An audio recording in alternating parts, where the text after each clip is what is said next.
morning, dear students. My name is Annette van Heerden. I'm your tutor in the subject Religious, Moral and Life Skills Education, Semester 1, Year 1. This is a contact session that is based on the content of all 3 examinations for 2020. Welcome to this very important module. In this unit, you will study the content, religion, and relate it to moral values. You will understand why RME is included in the junior primary phase, as well as the syllabus aims for this phase. You will note how RME is related to other subjects in cross-curricular issues. In this presentation, I will teach you the following. I will advise you on how to study. I will also advise you on how to answer your paper correctly. I will teach you how to use the verbs in a question to receive optimum marks. And I will narrow down and summarize some important parts for you to in your study guide for you to study and show you how questions can be asked on these parts.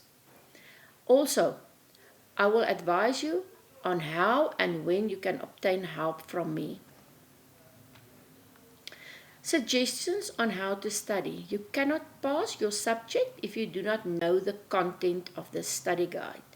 You cannot start studying only one day before the examination.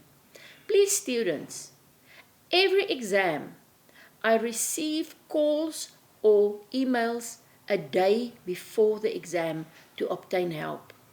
Really? You cannot do this.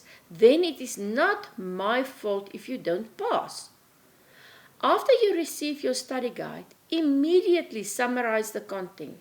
Read through your summary at least once a week, and about 2 months before the examination, start studying. The moment you start making a summary in the study guide content, you will see where you have problems, and then you can contact me for help. Then there will be enough time for you to study what I told you. I really cannot help you the day before your examination. Divide your work into portions that you can handle. Restudy the content on a regular basis to ensure that you remember it. Study the work that was summarized in this content-based contact session and use the given refs to find the answers in your study guide. Study the correct questions in your returned assignment of 2020. Please note that 20% of the questions in the assignment will be in your examination. Also note, no questions will be repeated from one exam to another. Thus saying, if I ask a question in the April exam, it will not be repeated in the August exam. So there is no use for you to study the April exam paper if you write in August. Study your IOL study guide or your Kindle very well, because all answers will be from this. You do not need to go to the internet and find some answers on stuff. Every answer will be marked from the study guide. Your exam paper will count 120 marks, and all questions in the paper should be answered. Read your questions with care. Make sure you know what is expected with every verb in the question. The verb I will type in bold so that you can see it. Then find the verb in each question that will guide you on how to answer. More on this will be a bit later. Remember that each question should be answered by providing facts from your IOL study guide.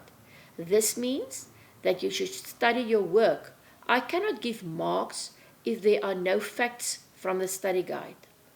Look at the amount of marks allocated to your question to see how many facts you should write down. Some students write 2 pages of facts if the question only counts 4 marks. I cannot read through your 2 pages to find 4 facts. So what I am going to do is, I'm only going to mark the first half page, and the rest I'm going to line through. Other students again see that the question counts 20 marks and write down only 4 lines. This is too little for 20 marks. Please make sure that your facts are enough for the amount of marks that the question counts. Write neatly and legibly. If I cannot read what you wrote, I cannot allocate marks to you. It is very nice to have a nice big and curly handwriting. But people, I must be able to read what you wrote. Read the questions in your paper until you understand what is asked. Lots of students do not understand what is asked in the questions and give me totally the wrong answer to the question.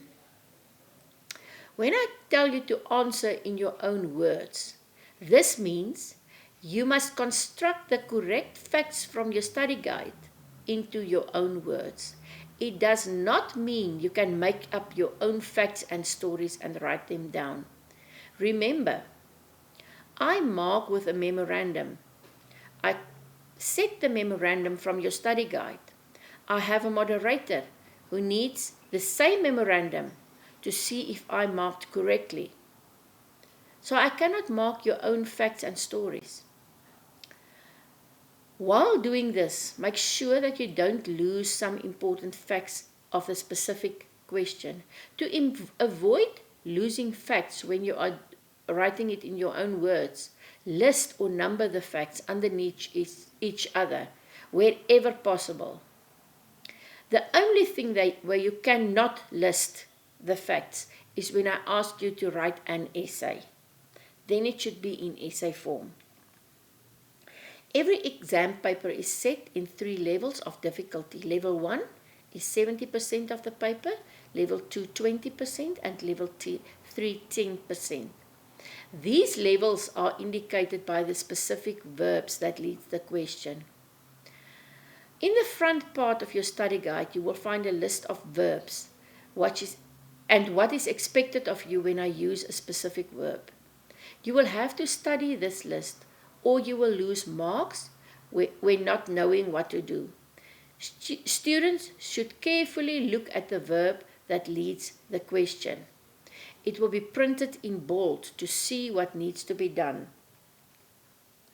For instance, how to use these verbs. The verbs that is most commonly used by me in level 1 is the verb list or name. There, I only ask you to name the content or list the content. Then define, that is give a definition. Describe, that is describe. Outline, also a description, a small description. Explain means you must explain it. Summarize, make a summary. And identify means to pick one. Here, with all these words, you just give the description or explanation or the fact that you studied from your study guide. This is level 1. I need only the study guide. Level 2 verbs, however, it's verbs like discuss, analyze, comment, examine, design, create, investigate, and demonstrate. With these verbs, you must still use the facts from your study guide like with the level 1 verbs, but you cannot only give the facts as it is. Some other actions is needed to put with the facts. For example, if I ask you to discuss, you give a clear description of the fact and then you argue about the features in this fact. Examine means you identify the detailed features of something, you give the facts, and then you discuss each fact according to a given direction, drawing a conclusion. Use the list in your study guide to find out what you have to do with every verb that I gave you above. And remember, the verbs in the questions I will put in bold. The level 3 verbs: evaluate, Determine the value, the worth, the equality, or the success of something according to a certain criteria. The verb is evaluate. When you see that, you determine the value or the worth or the quality. You first have to write down the fact and then evaluate the fact. So it's level 3, but you will get 2 marks for the one fact. One is for naming the fact and the other one is for the evaluation of the fact. Compare. When I ask you to compare, I ask you to indicate similarities, resemblances, and the differences of a phenomena regarding a particular criteria. You must draw a conclusion about the similarities and the differences, emphasizing the similarities. When you compare, you emphasize the similarities. Very often, a table format is used to compare phenomena. If you are asked to compare some facts to your class, make sure you indicate which of these facts you have found in your class. And dear students, something about this. In your tutorial letter, I asked you to find a tutor teacher where you can speak and find out to whom you can speak and find out some stuff about the class and your subject. If I ask you to compare facts to your class, then it will be something that you had in your assignment and where you had to speak to a tutor teacher about this question. Next verb, discuss critically. Students have to provide positive and negative points and draw a conclusion. You first name the fact, then divide it under a positive or a negative, and then draw a conclusion to these.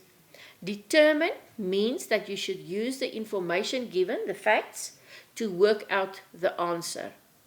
Write down the facts and then determine what is asked. Distinguish or differentiate or contrast.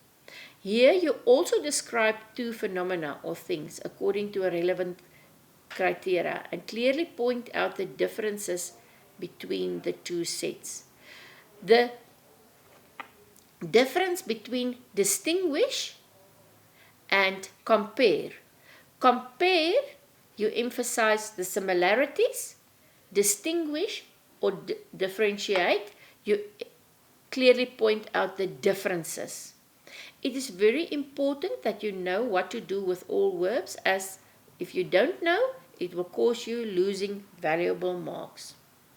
Remember, for a level 3 question, any of the verbs above can be replaced with any of the other following level 3 verbs. Discuss critically can be replaced with evaluate or with compare or argue about. And every time you will have a different answer. Your answer will also differ from the level 2 answer in that some additional actions must be added to the original facts. Please make sure you study in your study guide what you should do when finding these words. Now I'm going to summarize some important parts in your study guide. Use the refs given to find the answer. For example, number 1.2.2 is heading number 1.2.2 in your study guides. Students, make sure you look for the answer to the questions in your study guide only. Verbs indicated what is expected, the question will be in bold. See your study guide to know what is expected when using each verb. Also try to apply different verbs to the different questions. I indicated the level of the verb, but remember, if the verb change in your question paper, the level may also change. And I may formulate all questions with any verb in the examination. The question might not be the same level as in the assignment. Maybe in the assignment I will ask you to describe something, and then in your examination I will ask you to discuss the same thing. So when in the assignment, when you only describe it, you only use the facts. But in the examination, I will then ask you to use the facts as a description and then give a discussion on each fact. Short questions such as the following can be asked from work throughout your study guide. The question will lead, fill in the correct answer. Auditory learners learn through, and there will be a line and you should put in listening. Tactical learners learn through touch. Visual learners learn with pictures. Very important. When assessing learners in the pre-primary phase, a 3-point assessment scale is used. And a 3 in this scale means if it's a 3-point, 1 is not mastered, 2 is partly mastered, 3 is fully mastered the basic competencies. Remember, this is a 3-point scale. NM in your evaluation stands for not yet mastered on the assessment scale used in the pre-primary phase. And it means that the learner has not mastered the basic competencies. So when you see a NM, it means not mastered. And what is not mastered? The basic competencies is not mastered. Then the student will repeat the grade. At the end of the term, the marks for each component is added and the average marks in each component columns is calculated by doing the following. Then I ask you what to do with the marks. Divide the total mark by the number of assessment. When you want to see what is the average mark, average means you count the total number of marks and you divide it by the number of assessment.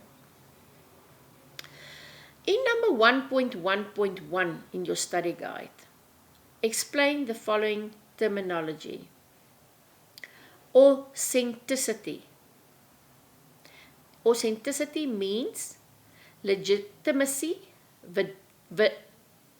validity, ability to be defended with logic or justification. Benevolent, caring, kind, compassionate, generous. Convictions, belief, principles, faith. Divine means heavenly, godly. Reverence means respect, devotion, worship. Transcending means to go beyond. With convictions, I want to tell you something. Convictions in the amateur language means to get convicted, to go to jail or something like that. But in the religion, it means belief, principles, or faith. So please use the religious terminology. There is still a lot of other words. These are only a few that I explained to you, but also study the rest. At the beginning of each chapter, you will find the terminology and you should study that. In Unit 1, in number 1.1.3, for level 1, you should be able to define the concept of religion by giving the definition of religion for 4 marks. In number 1.3.3, I can ask a level 3 question. So make sure that you can evaluate the aims of RME in the junior primary phase in Namibia for 10 marks. Evaluate is a level 3 verb. In your question paper, I will not tell you that this is level 3. You will have to know that this is level 3. And the marks will also be awarded for the evaluation or the determination of the success of RME. So what you are going to do, you are going to write down the aims of RME, and for that you will receive 5 marks, and then you will evaluate or determine the success of each aim, and then you will receive the rest of the 5 marks. In number 1.8.4, I can ask a level 1 or a level 2 or a level 3 question, but you should be able to compare the concepts' values to the principles in table form. This is for 4 marks. This can be done in table form as follows.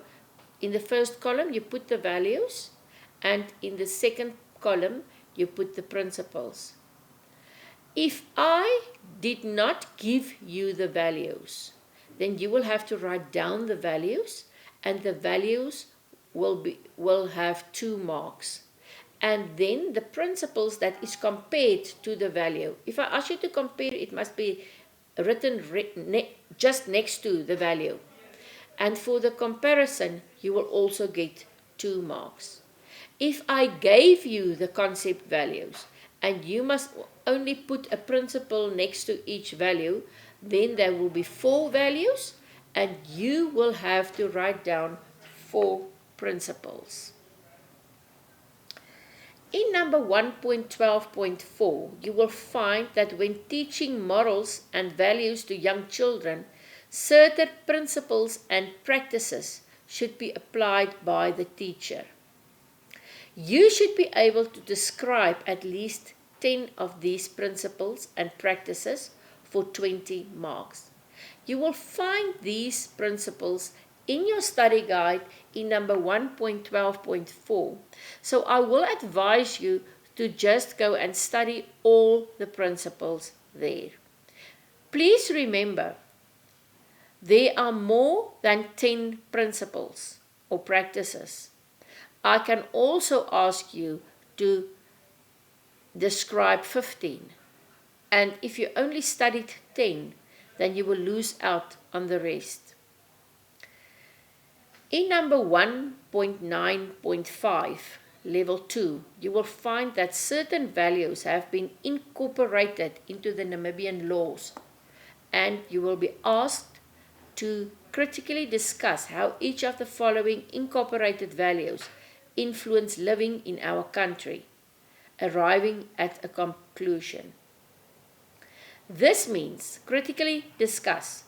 You should not only mention the facts. Yes, you should mention the facts, but each fact should be discussed, whether it has positive or a negative influence. And at the end, you should provide a short conclusion to your discussion. Then this will go to level 3. Number 1.5.3 states that in RME, as in the teaching of all other subjects in the junior primary phase, the learning is based on a standard of learning education, learner-centered education. This approach ensures the best quality of learning when teachers practice 5 specific principles. The 5 principles that should be taught in a lower primary class in learner-centered education. You should be able to name and to describe each of the following principles for 4 marks. Learner-centered education, appropriate teaching strategies, know the learners and the learning material, the thematic approach or the integrated approach, working in groups, pairs, and individually. Please see to it, this doesn't need to only count 4 marks, because if I ask you to name and describe, it can count up to 12 marks or 16 marks. So be able to describe each of these principles. In Unit 2, in 2.1.3, you can be asked to define each of the following: value, idea, attitude, and behavior. If I only ask a definition, the definition will count 2 marks each. In number 2.4.3, you will find a table that contains negative behavior of adults as well as children. I can ask you to generate a negative value as well as one positive value that are ignored in each case in the adjacent column. This means in the first column, I will give you the negative behavior of an adult or a learner. And in the second column, you need to give me a positive value that are ignored in each case, or a negative value that is linked to the negative behavior. The table will look like this. Heartless adults are unkind and cruel and have no sympathy with suffering of other people and creatures. So in the values ignored, you first need to put me the negative value that was taught here or was found here, and then you have to put down which positive values was ignored. Irresponsible children can be reckless, careless, and inattentive. What is the negative value and which positive value was ignored? Adults who are aggressive are hostile and tend to become violent when opposed or even when frustrated. Write down the negative value and write down which positive value is ignored. With each of these, you need to do this. In the open column, you need to give me firstly the negative value and then which positive one was ignored. Make sure that you differentiate between them. Number them number 1 and number 2, or A and B, or draw a line between them or anything, but make sure you differentiate between those. In number 2.8.4.2, you can be expected to be able to explain how to show respect for the rights and opinions of other people in a longer paragraph for 15 marks. When I ask you to write a paragraph, remember you cannot number your facts, but make certain that you know that you write down at least 15 facts in this paragraph. You will find these facts in number 2.8.4.2. In number 2.1.4, you will find the influence that values have on attitudes, ideas, and behavior. So, if asked to analyze, marks will be allocated for analyzing. You must know what influence values have on the 3 attitudes, or on ideas, or on behavior. Find the facts in number 2.1.4. 2.5.5, you will find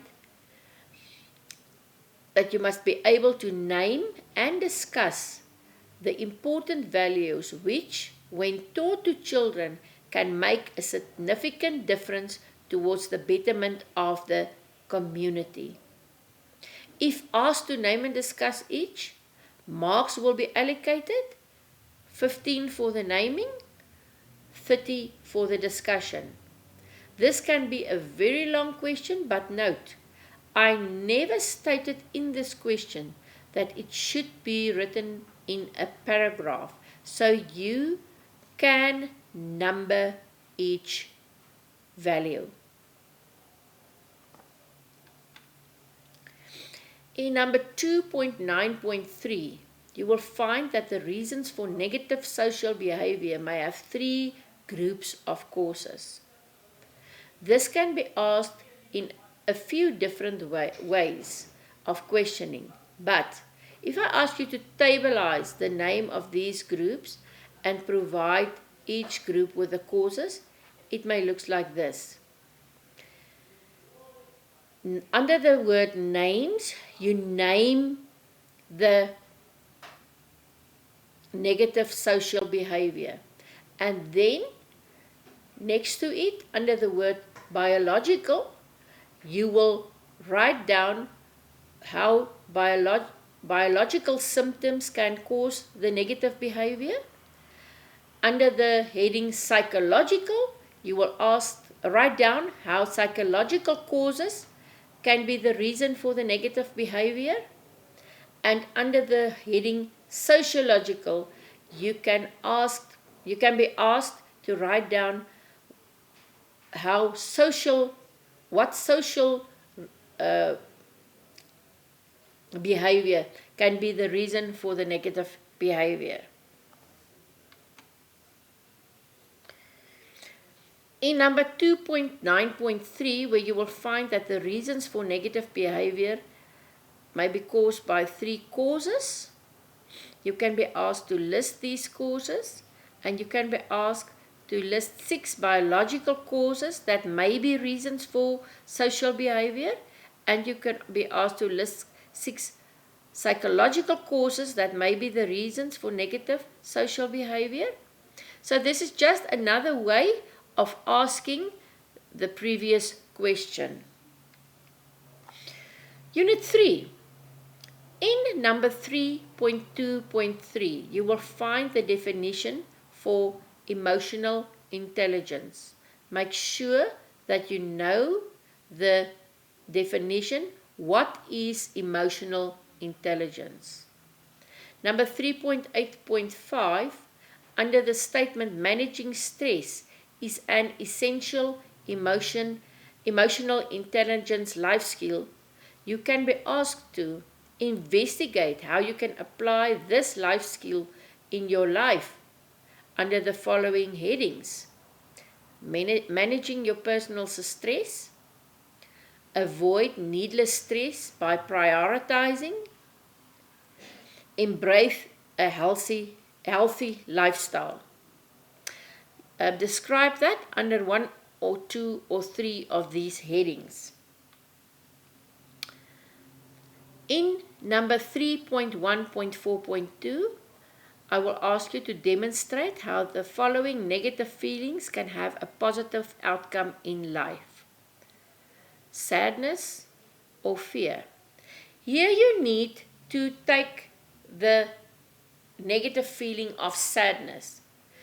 Describe how it is a negative feeling, but what positive can come out of this negative feeling.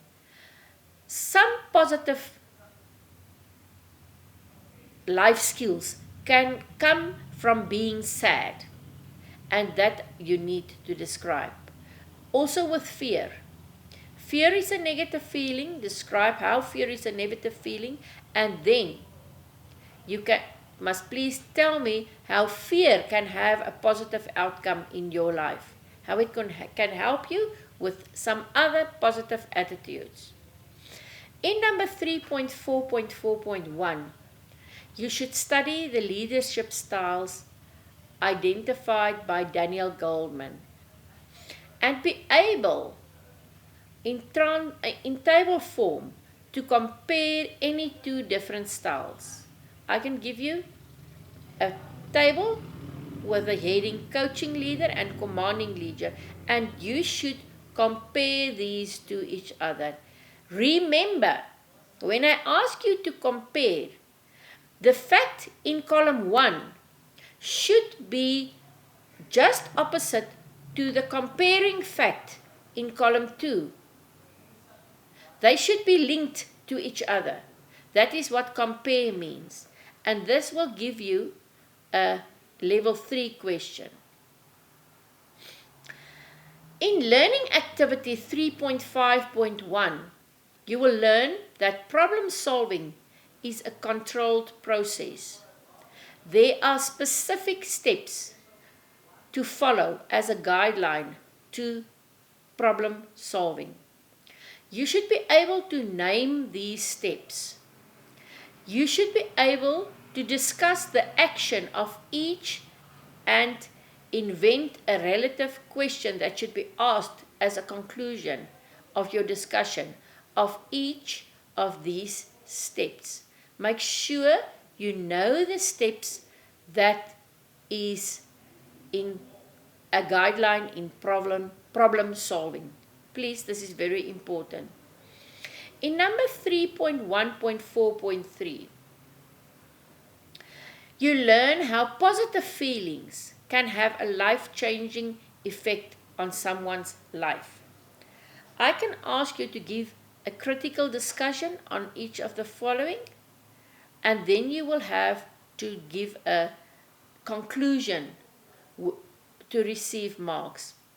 Positive feelings, there are 12 different positive feelings, but when I ask you to do a critical discussion on each, you need to give a discussion, not name the feeling. Give a critical discussion, whether it is positive, whether it is negative. They will all be positive, and reach a conclusion at the end of your discussion.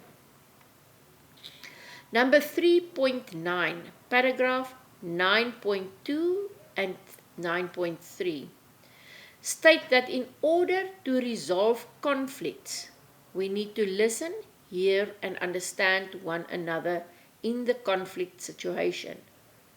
You should be able to clarify this statement. That means you should be able to discuss and explain what is meant in this statement. In Unit 4, number 4.3.3, give illustrations on how you can manage your personal finances by discussing how you can work out a successful, workable plan of action. Now, dear students, please remember, this is you as a teacher, your personal financials, not the finances of a child. Children don't have finances. And often I get students talking about children's finances. Children don't have finances. It's your finance. What plan will you work out to manage your personal finances? Any reasonable plans, plus the elaborations of the points made, will receive marks. But your plan should be reasonable. It should be. You cannot tell me you will go to the casino and gamble. That is not a reasonable personal finance plan. Level 4.3.6, also on finances. In table form, compare the advantages to the disadvantages of financial loans. I will give you a table with two columns, the headings advantages of loans and disadvantage of loans. Please remember the verb is compare. That means if you write an advantage in the first column, you should give its disadvantage next to the advantage, the certain advantage. Any other relevant comparison by the students should be marked according. There are a few or some facts in your study guide, number 4.3.6, but you are also asked to give your own advantage or disadvantage, something that you experienced, and that will also be marked as correctly. In number 4.1.3, you should understand what is generally understood under the term nutrition. You should know what is nutrition. Number 4.1.4, You should be able to name 5 food groups that you have to consume every day. You should also be able to elaborate or describe the saying, eat to live. Okay. In the first part, where I ask you to understand what is generally understood under the term nutrition, this definition is in your study guide in 4.1.3. So just go study that. The 5 food groups is also in your study guide. You can just go study that. And the elaboration on the saying eat to live, there is a definition or a description for that. These you can just study from your study guide and write that down. Please do not make your own assumptions on what that is. Number 4.8.6.4. Explain how one can protect and prevent yourself from abusing addictive substances. Note, yourself, not the learners. This also handles on you as a teacher, how you will prevent yourself from using alcohol and drugs and whatever addictive substance you can find. There is facts in number 4.8.6.4, but any other relevant fact will also be considered marks. Okay, then in number 4.12.3 up to number 4.12.3.1.1 and 1.2 states when you are opting to become a teacher, while you are opting to become a teacher soon, explain how a competent teacher would exhibit appropriate working habits and behavior. This is, you should explain what working habits that is appropriate for a teacher you should exhibit. You will find the answer in the ref above. Study that. It can also be asked, list the characteristics that such a teacher should display. Remember, there is a difference. On the working habits, that is one thing. And the characteristics, that is another thing. Working habits is something that you can teach yourself. And working behavior is something that you can teach yourself. You can learn that at school from your fellow teachers or from books, and you can teach yourself there. Characteristics is something that should come from your inner self. That is something that you should have when you are becoming a teacher. You should have it in yourself, that characteristics. For instance, if you are a bombastic person that scolds on other people, that is not a characteristic that a teacher should display. You should bury that so deep in yourself, because no teacher should display that. Make sure that you understand the difference between characteristics and responsibilities here.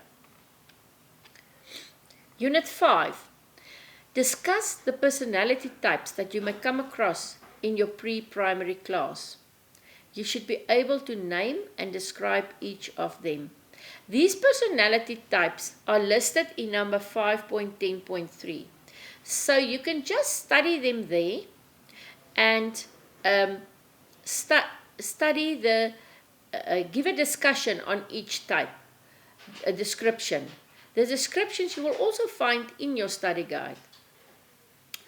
Also, in number 5.10.3, you should be able to clarify how different personality types of learners influence the strategies of academic assessment. You should, in learning activity 6.10.2, you should study how grade 1 learners should be assessed during the informal assessment. These only have facts that you can just study in your study guide. Also in learning activity 6.10.2, be able to describe the procedure of how formal continuous assessment should be recorded in grade 1 according to need. Number 6.10.5, find when using the 6-point grade scale. Competency descriptions are allocated in each grade. Describe the competency and clarify the full meaning of each description. This is the table that you will find. Important. The section I find students struggles most with is when I'm asking you about the RME lessons. For instance, in RME, under the topic belonging, a lesson plan with activities that your learners will participate in, including the materials that you will use in each. Do this in table plan. Table form, plan the flow of your lesson. When doing this in table form, you have two columns. One for activities, the next for materials. The specific activity should be placed next to its correlating material or resource. Keep in mind, these are not activities like read a story, because if you read a story, learners do not participate in your reading. It should be activities where the learners acts, and you should then add what the learners will do while you are reading. You cannot just say, role play Genesis 2, verse 1 to 10. You should tell the story. Then plan the flow of your lesson means you should decide what comes first and what follows. Activity 2 and 3 will be two activities, but only seen as one story. Look at this. This is the activities. This is the materials. Learners sing and play. Which material will you use? A teacher can read the story of Moses and then role play the story of Moses. This is one Bible story, not two stories. Also, you should look at the amount of marks allocated. If the amount is 20 and a column 2 table is asked, a 2-column table is asked, it means that each column will count 10 marks. That means you should at least name 10 activities. Sometimes I will ask the question, at least 4 activities should be from the Bible, and then see to it that 4 of the activities is based on different 4 stories from the Bible. It can be more, but not less. Here is some other lessons that can be asked. You can read through that. You are planning an RME lesson under the theme water and teaching activities. And in table form, plan 5 activities. 5 activities, and 3 of them should be stories from the Bible. Mention the story and not only the verse number. Right next to each activity, give the materials that should be used in this specific activity. Or there's another lesson, you can read through it. My time is a little bit running out. Lesson tables can look like this: activities, material resources and basic competencies, or only activities and material resources. Student, please use the refs provided with the questions above to find the answers and study them for your examination. If you have a question you would like to ask me, it is best to email it to me at vanheerdenfam@gmail.com, and I will give you a well-constructed answer. You can also email and ask me for a summary about a month before your examination. When email me, name your course code and your subject code, RMLS11, as I am the tutor for different subjects. Also name whether you are busy doing your preparing for your exam or doing your assignment. Due to poor cell phone connection, phoning me might not give the same positive result as an email, but when you must phone me, please adhere to the following times. And then, very important, no calls will be answered during weekends, especially on Sundays. Also, please note that the tutors do not work in the IOL office. We are part-time workers and cannot help you with any administrative problems. I can only help you with problems concerning your subject content. I wish you the best of luck for your examination.